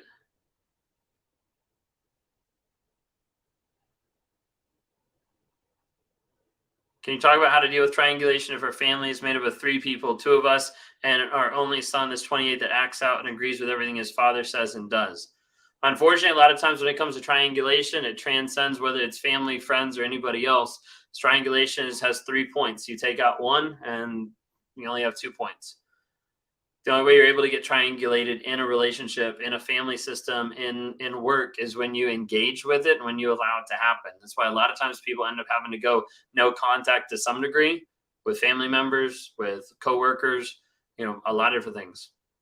Can they only change through therapy? I think narcissists can only change with God and therapy. Otherwise, I don't think so.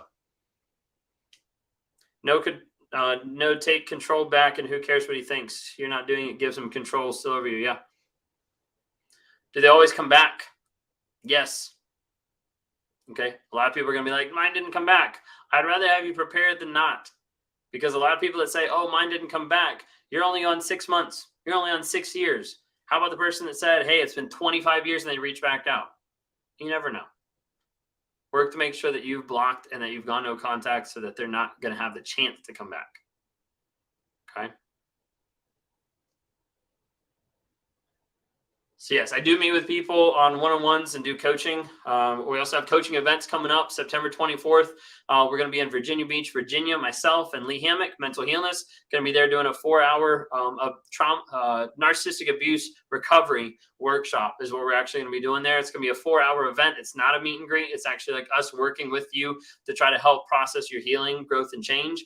I believe there's like 17 spots left right now because seating is limited because of the space that we already have. But we're excited to be able to do that. I meet with people personally all across the globe all day, a lot of times. So a lot of times my days are like 5 a.m. to like 4 p.m. Eastern time. But would love to be able to talk to you. If any of you want to talk, you can go to my website, rawmotivations.com, be able to schedule a time there to be able to interact to help you provide clarity in the confusion.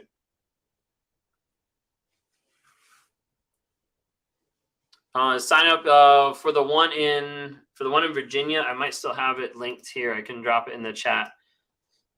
It's a little bit different. You can find it in my bio, but I'll also see if I can put it in here real quick because I had a couple people asking.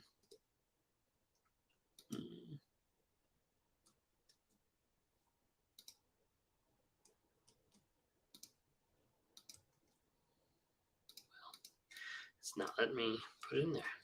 It's weird.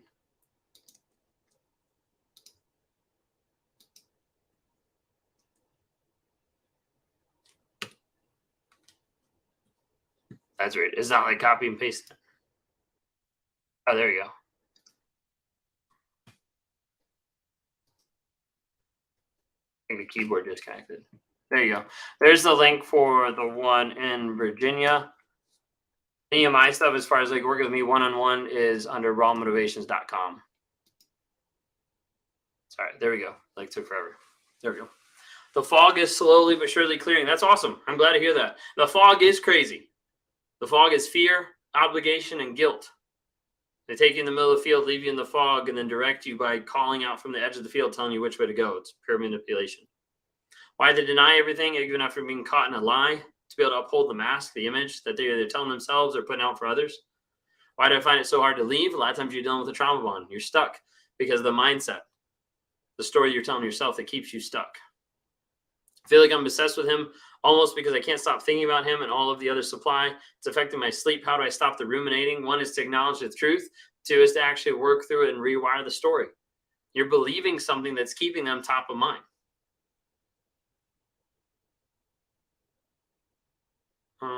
We were in couples therapy. I dropped out because of the protection. He has continued to go on his own. What is your take on that? He probably had the therapist in his pocket or had a good way to be able to manipulate. So it's easy to stay in that.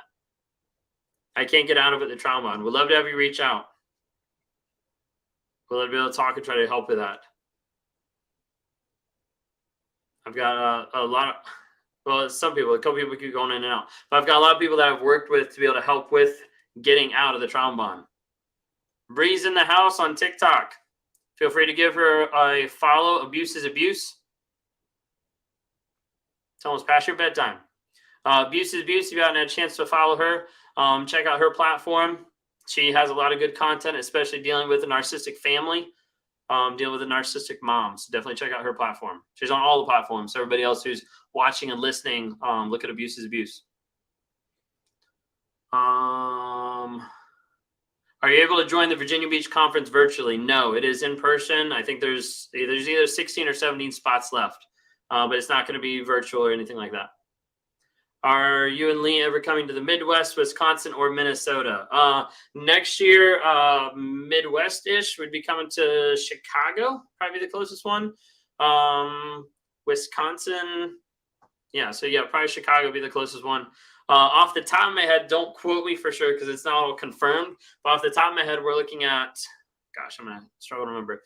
New York, Atlanta, Chicago, Los Angeles, Seattle, and Dallas. I think that's the 6 that we're looking at right now for next year. If I didn't name those places, then sorry. Yeah, Los Angeles, California. Closest one to Tennessee, I guess, would be like Atlanta. It's not super close. Depends on where you are, I guess, in Tennessee. Have they discarded you? Why they still want to control you? Boston, the closest one would be New York, I guess, because I think it would be coming in New York. I don't have dates yet, y'all. Calm down, calm down. Those are just the 6. Those are the 6 that like Lee and I are talking through. Pretty sure they're different depending on who they are around. Narcissists, a lot of times they are. They change the mask. What was it? I had someone I was talking to with one-on-one. If you're in here, like shout out to you. But I had someone on a one-on-one that said a narcissist is like playing with Legos. They're building a Lego house and they're stealing all the bricks from everybody they've been with. I think I kind of botched it, but that was like the idea. It was pretty cool. Do narcissists question if they're narcissists? Typically, no, not at all. That's so draining as an narc has so many masks. It is. A lot of times that's why you get mask slippage. You have the crack in the narcissist mask.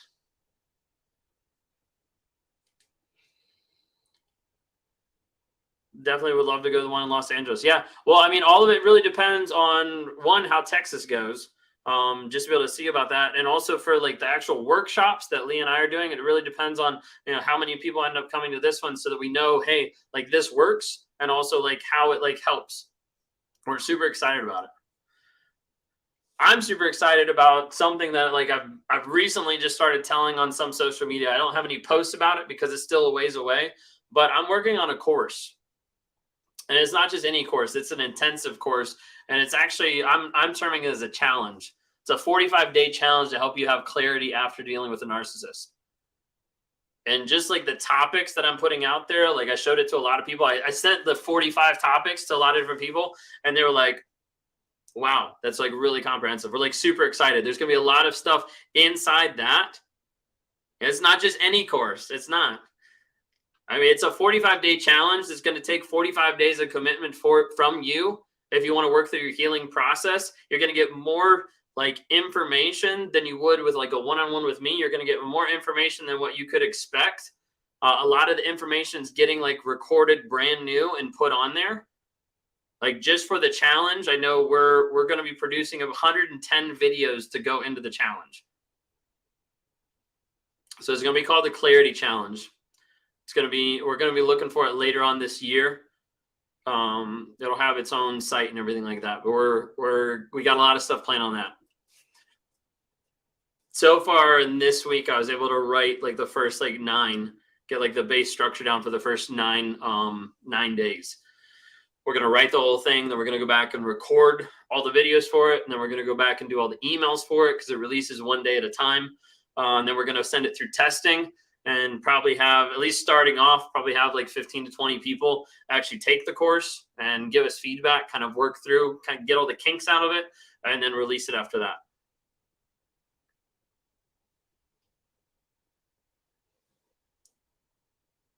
Is it worth to confront him that I know about everyone else? I would say no. Or if you're going to the court system, wait till you actually get in court. Drop that on his head there. That's why they fall asleep fast, because they're exhausted from all the lies they tell. Yeah, 100%. And they also don't have anything weighing on their conscience. You know, they bury it down, they compartmentalize it, they put it away, and they just, you know, hit the pillow and they're out. His crazy relationship with his mother. She's a narcissistic mother. Why does he love her more than me if she is abusive with us? Some of that's familial ties. Sometimes when it's narcissistic, it's either enabling behavior from the other aspect too. Other times there's like a whole different roles within inside the narcissistic family, whether that's golden child, whether it's scapegoat, different things like that can actually pull that back.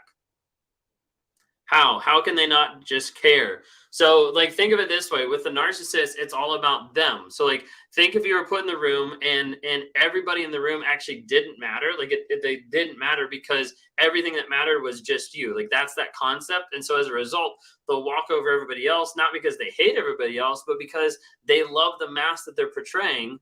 That's all about themselves.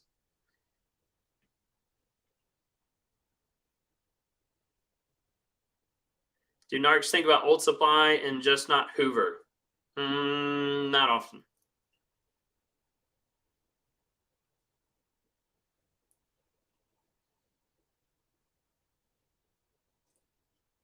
Does the intervention method help them for them to become self-aware? Meaning we all have proof they exhibit abusive behavior and others have noticed. Does this contribute to self-awareness? Not necessarily. I haven't seen it successful. Does a narcissist realize that they were or are being manipulated by their narcissistic parent? Typically, no. How does a narc X not care for cruelly discarding me the same night, said loves me, and straight away sleeps with others? Because it's not about how good you are. It's not about how much you mean. It's not about what you contribute. It's all about them. Think of it this way. When you put yourself at the center, or like the God of your universe, and if you're in charge of your own morals, your own relationships, if you're the God of the universe, then everybody else is supposed to bow down to you, and nothing else really matters. I feel like nobody even understands this unless they've experienced it. I feel like people I've talked to about this thing, I'm crazy. Yeah, a lot of times they do. Biggest thing to understand is you're not crazy. There's a lot of people in here that tell you you're not crazy because of the fact that they've gone through the same exact thing. Do they ever regret what they did to you for 29 years when they're really old? No. So unless they hoover you, you probably won't think or care. They probably won't think or care what you're doing. A lot of times that's correct.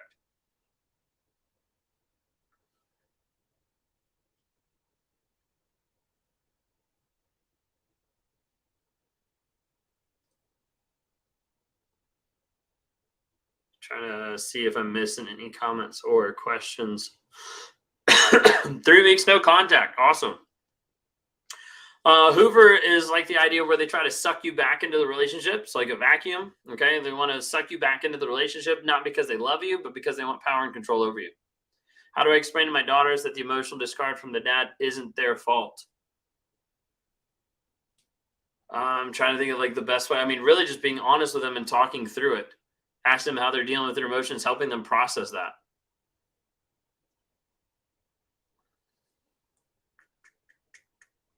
Do you have kids or a wife? Yes, I do. How to get help, what helped you overcome being a narcissist? So I'm still working on that, still in therapy, been 2 years now. 18 months going every single week with therapy. Check out my video on YouTube, Self-Aware Narcissist under Raw Motivations. It dives into a lot. Can I invite my narcissist to here to see if he's a narcissist? If you want him to deny it and abuse you more, that's the high probability of what will happen. What inspires them to finally change or get help? Nothing, because I mean, there's not really anything that's inspiring of like, hey, let's bring out all your shame, all your shit, and how you be honest with it, and that's the only way you can heal. A lot of regular people don't want to do that. How they not feel bad for lying, cheating, abuse, no basic human decency? Because if you have a moralistic thought, an idea that society is supposed to run based on your whims and your values, then everything else is on the table. It doesn't matter. Do you believe they can sense when you're doing better? Yes, I do. Should I let the new supply know about him so she doesn't go through this? If the new supply was part of the person that like cheated on you, then no. Does a narcissist lack a core personality of his own? Oftentimes, and that's why they grab that personality from everybody else and put together a Frankenstein approach of who they actually are, piecing it together piece by piece from different people. What if an 11-year-old child is showing narcissist signs? And his dad, I think, is a dark triad. So with that, you know, if you're still in the relationship, you know, with the dad or with a narcissistic or a toxic person, then you're going to need to get as much like therapy as you can for yourself and also for the child, but being able to be that emotionally safe place.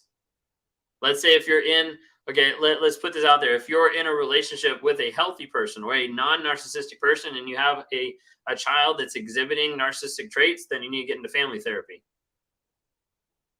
How do you get a narc you have divorced and have children with leave you alone, alienation in effect? Block, go no contact. Divorced and have children with leave. Yeah, so like third-party communication, third-party drop-offs. Like I don't know how old the kids are, but a lot of times it has to go through a whole nother person so you don't have communication with them. What's up, Lay Disco Mama? If you guys don't follow Lay Disco Mama. I think I missed Ro earlier. She was in here and I forgot to call her out. I like saw her and then like got distracted with another comment. Ro, are you still in here? But if you guys don't follow on TikTok, look up Lay Disco Mama. She's one of the Narc Avengers along with Bree, Abuse is Abuse, who's hanging out as well. How do you get them to stop post-separation abuse? I have children. He's weaponizing them, also making bogus police reports against me. You live your life above reproach so that they can't keep attacking you. I mean, like when it comes down to it, there's not really anything you can do to make them stop. If they're quiet on social media, does that mean they have a new supply? Possibly. A lot of times it does that. I have a narcissistic boss, thought there was a connection. Now he's turned on me. Advice.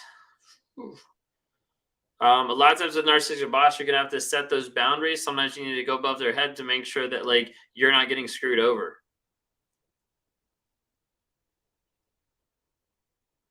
Do they sense you're happier because we won't let them back? Do they sense you're happier because we won't let them back? I'm not getting that one. Sorry. Challenge behavior after I'm sorry is real. Continued behavior after sorry is not an apology. Yeah. Apology without change behavior is just manipulation. Do they secretly respect people who stand up to them? Read somewhere that they can sense who sets real healthy boundaries. Is this a catch-22? I would say it is a little bit of a catch-22, but I would agree with that as far as in terms of me. Like I respect people that set boundaries and I can actually sense that pretty well. And a lot of times it's very like slight. There's a couple of people like in my life that I would have like a lot of respect for that I don't like contact or like connect with a bunch, but I have respect for them because I know that they have those boundaries. One of the people actually in here on TikTok is one person that I've sensed and I respect a lot of her boundaries, and that would be Abuse is Abuse. Because I've picked up on different things that I'm like, this is actually a boundary, and so I know, hey, this is something that is a boundary, and I kind of like step back. Hey, that's actually like respect. Hearts with Jules in the house. Great to be able to see you. So if you guys don't follow under really all the platforms, so she's on TikToks right now. If you see Hearts with Jules, go ahead and click on her and follow her as well. I think right now we got a couple people in here. So you don't follow Coach SJ, so Lay Disco Mama. If you don't follow Abuse is Abuse, if you don't follow Hearts with Jules, if you don't follow Roller Coaster of Love, please give them all a follow. They're all part of the Narc Avengers. You can see them either in Texas or in Toronto. Need to bring up like some water. I'm like running out. Are they capable of real love? Not if they don't get out of the way of themselves. How's the narc sense? I'm happier without, like a hunch, sixth sense. Yeah, I would say it's almost like a sixth sense. It's almost like let me wait a certain period of time, and then when I think it's time, a lot of times it coincides with being the same exact time. Do all narcissists cheat? Is that a thing with them? Yes. Why is the attraction so high to a narc who we hope will be nicer, but find no spark with people who are nice people? A lot of times the reason you don't find a spark with nice people is because your definition of love and excitement is actually toxic, and you need to go back and actually figure out what your definition is. Because a lot of times when people come out of a narcissistic household, a narcissistic family, they get with several narcissists, and they go and they get with a healthy person, they're like, wow, this is boring. Well, it's because your definition of it isn't adrenaline, isn't anxiety, and isn't shaming. So you might need to change your definition of what love is. Why does it bother them if you're doing better, or do they not care? A lot of times they don't care, but there is a huge aspect of when they see you succeeding and it's not with them and they don't have a part of it, it does bother them. The sixth sense, because they study you so much, they feel like you can predict your behavior and reaction. That is a good question. I don't have a solid answer to that as far as like I don't have anything backed with science. I would tend to say yes. Like, let me put it this way. If I can have no contact with you, but watch your playlist, I know what you're thinking. Like if I've been with that person. So yeah. Toronto is going to be November 19th. So mark that in your calendar. I don't have any details on it, but that's going to be November 19th. October 15th is Austin, Texas. We're going to have exclusive one-on-ones. You can have one-on-ones with 8 of the 10 creators that are going to be there. There's going to be exclusive question answer time that you can sign up for, which is going to be an hour and a half long. And there's going to still be a 3-hour meet and greet that you can be able to come in there and be able to meet all of us, be able to talk, interact, see some of the merch that some people are going to have there, and also hear us speak towards the end of the meet and greet. So we're super excited about that. Also working our way backwards, September 24th. If you haven't had a chance and you're going to be in the Virginia area, check that out, because myself and Lee Hammock, Mental Healness, are partnering together to actually put on a narcissistic abuse recovery workshop that we're super excited about. It's the first time we've ever done this. We've got, I want to say like 16 or 17 people left. 17 slots left to fill, because the seating is limited based on where we are. It's not going to be broadcasted everywhere. It's not going to be live stream. It's only an in-person event, and it's not a meet and greet. It's a workshop. So if you sign up, come ready to heal, grow, and change, because that's what we're going to be working on. Will they change for the next supply? Is that possible? They're going to change as far as like better manipulation, better gaslighting. But when you stay in contact, or when you keep watching them on social media, grab your box of popcorn, because you're going to be watching the production. You're going to be watching the narcissist put on great love bombing, because that's what they did to you at the beginning. And you're going to start seeing like, wow, it looks like they're all better. It looks like they're changing for the next person. They're not. It's developing a new manipulation. It's putting together a new mask, and it's going to get with a new person so they can end up manipulating and abusing them. Narcissists don't, what was it? We used the phrase. Someone asked the other day, will a narcissist change for the right woman? No, that's a bunch of BS.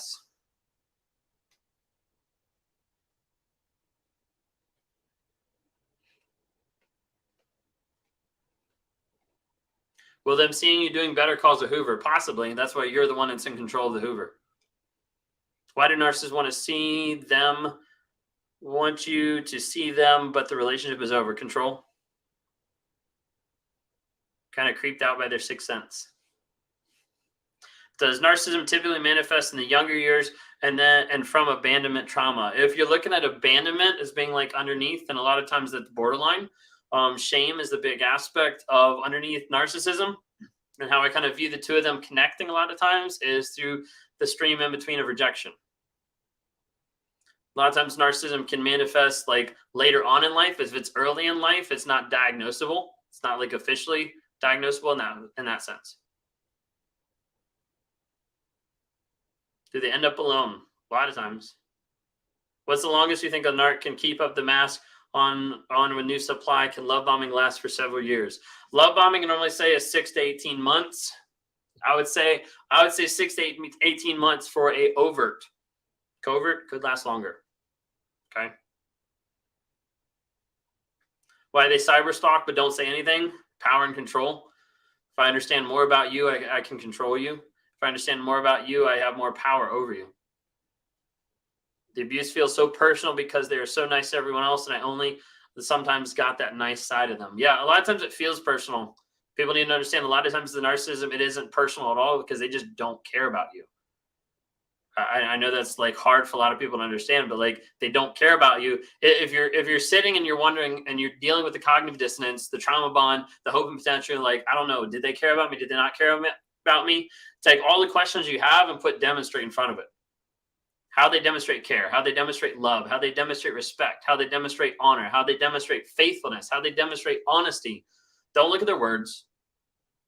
Look at what their actions portrayed, what they actually did. Okay. If you guys haven't had a chance, please go and download the Narc app. We've had now like over like 5,000 people that have at least logged in and try to be able to learn something from it. If you guys don't know what the 9 personality traits of narcissism is, of narcissistic personality disorder, download the app. There's a free course on there. You can go in, you can look at it. We've also got courses on boundaries, courses on healthy dating after abuse, more courses coming from different creators out there, different coaches that are trying to help people grow, heal, change, and develop. You can also book with those coaches on the app as well. You can book with Bree, you can book with Ro, you can book with Lee, you can book with myself inside the app. You can actually just click, go straight there and just book like right away. We also have weekly lives that we're doing inside the app on Monday nights. We also have monthly coaching. We've got a bunch of stuff that we're super excited about. Love the Narc app. Awesome. I'm so glad. The name is Narc on the app, N-A-R-C. Rising from the ashes. Thank you so much. She said the Narc app was more helpful than my therapist. She didn't understand. So true. A lot of times therapists don't understand.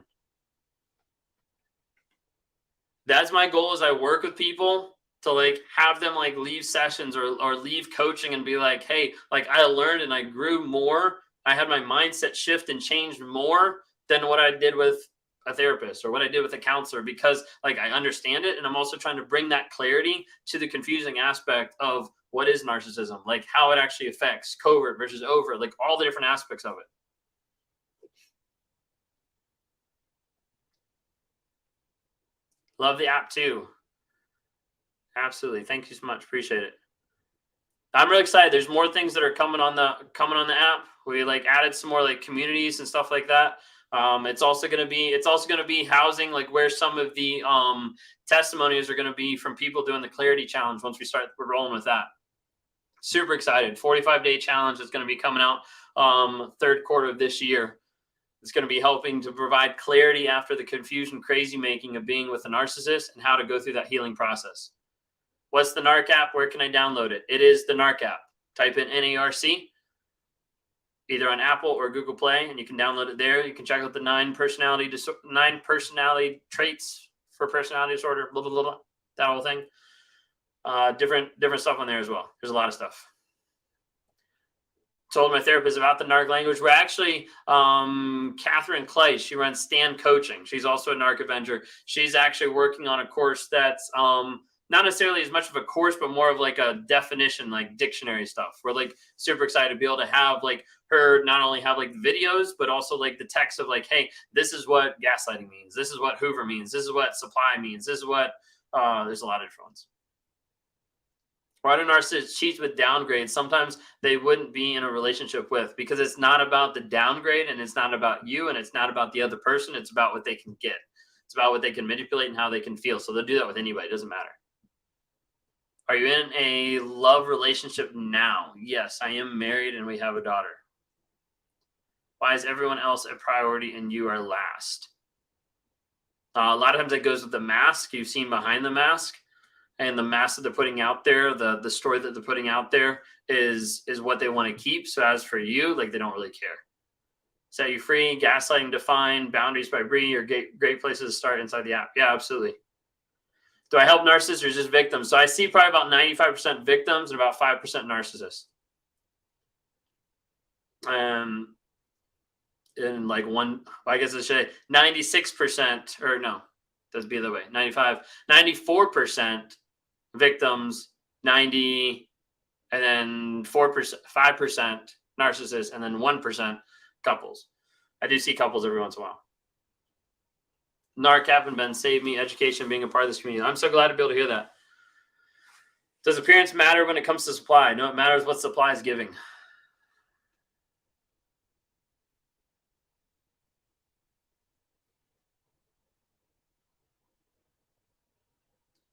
To live the best life when you absolutely have to live in the same home and family, do you gray rock all the time or set boundaries constantly? So if you're in the same home and you're setting boundaries constantly, they're probably not being respected. And so as a result, it means you don't have consequences, because those consequences normally get ramped up to the point where you have to leave.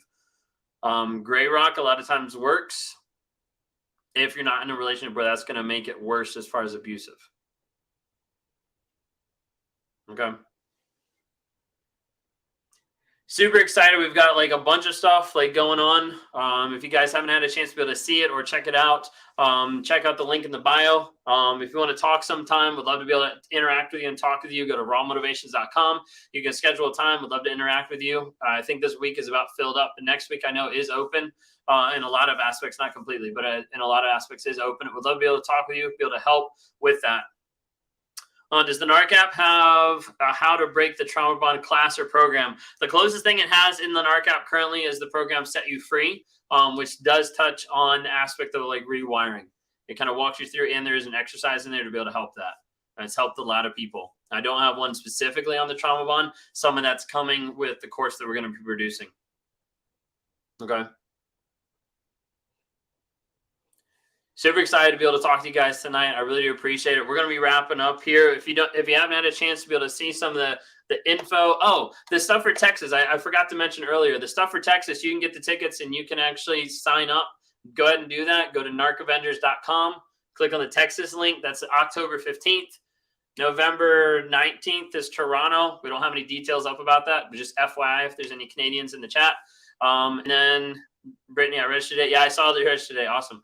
And then what's the other one? Oh, yeah, September 24th, we're doing a 4-hour in-person event, myself and Lee, Mental Healness. We're doing a 4-hour in-person event. It's a workshop. It's not a meet and greet. Like, obviously, you're going to meet us because we're going to be there, but like, it's not just to come and hang out, okay? It's a 4-hour event that's going to be a narcissistic recovery workshop. It's us working with you hand in hand to try to be able to help your healing, growth, and change in that moment. We're super excited to be able to do this. This is the first one we've ever done. As a result, it is small because we're trying to still work through it and be able to find the best way to be able to help walk you down that process. I think there's 17 seats left, but that's coming up in a month, September 24th. We're super excited about it. That's going to be Virginia Beach, Virginia. I started reading Debbie Merz's book, Covert Passive Aggressive. Yeah, absolutely. It is a really good book. Name of the app, Narc, N-A-R-C, N-A-R-C, N-A-R-C. Stands for Narcissistic Abuse Recovery Community. Just to give like a quick shout out, what we have coming up for the monthly coaching coming up in September is our own Lisa Sunny was Stronger Than Before. Some of you guys might know she's done a course on trauma bond. She's got a trauma bond recovery journal, a couple of different things like that. She does great. She has like one-on-ones, things like that. But she's going to be actually coming and speaking at our monthly coaching. I think we're already like a month away from it. I think we already have like 15 people signed up. So like, we're super excited. And that's open to anybody who's in the Narc app as a premium supporter. You have that option to be able to sign on.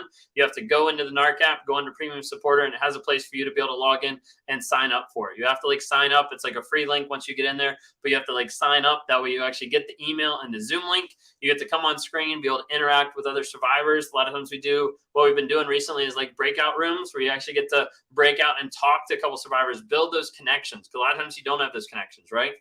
You can interact with people, you can exchange info, like anything like that to try to be able to help move forward with that healing process, because you need a support system.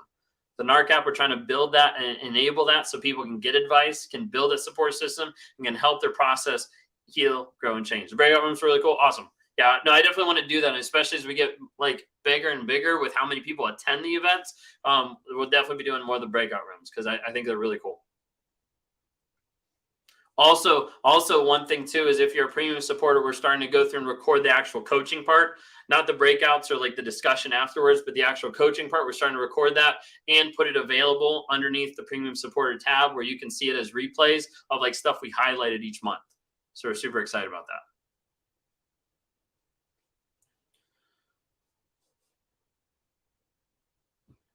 I never like to watch the Instagram lives, but I don't want to miss one. Absolutely. Super glad. Thank you. Appreciate it. Yep. Thank you. Appreciate it. Thank you all so much for coming out. I do appreciate it. Every single one of you guys. Stay no contact. Work to go no contact. End of the day, work on changing your mindset, heal, grow, and change, because that's ultimately the only thing you can do is get that freedom. Freedom starts in the mind. It doesn't just start or finish when you get out of the relationship. Freedom has to start in the mind. It has to continue. Otherwise, you'll be stuck forever. It's called a trauma bond. If you want to help working through that or to rewire that mindset, we'd love to have you reach out, share your story, talk, ask questions, get clarity. We'd love to help you along that way. You can go to rawmotivations.com.